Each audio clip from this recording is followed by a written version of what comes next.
These Pakistani textile workers are stitching a new future. This factory belongs to Nishat Group, Pakistan's biggest textile maker.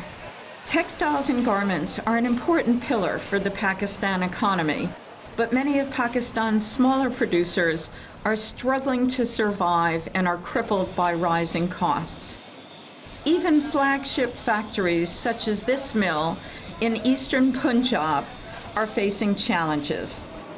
Pakistan exported a record $13 billion of textiles last year, partly thanks to mills like this one producing higher value-added garments. Nishat makes products for big global brands like Tommy Hilfiger and Gap. Ahmed Jahangir says that Nishat ultimately wants to build its own brand to rival big names for the West and give the firm pricing power.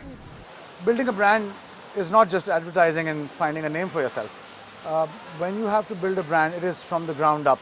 First, we have to invest in the technical knowledge of our people and technology of our plants, so we can produce a higher quality of product day in, day out.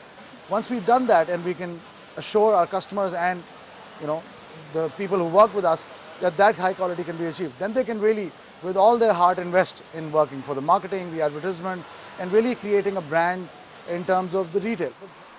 Pakistan's textile industry is undergoing a period of consolidation in which smaller businesses are going bust, but industry giants like Nishat are trying to move up the value chain.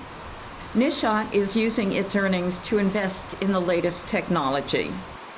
At the same time, it's employing a growing number of female workers, providing a degree of independence to women from conservative rural areas. I think there are two things that we've really focused on.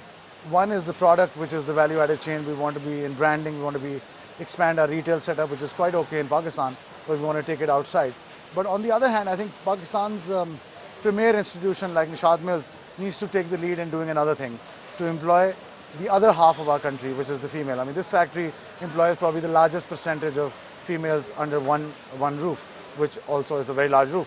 Our targets are very ambitious. We want to be at least 50% participation of women in at least the stitching side of the business. And that's, I think, how in 5 years Nishat will change itself and probably things around it.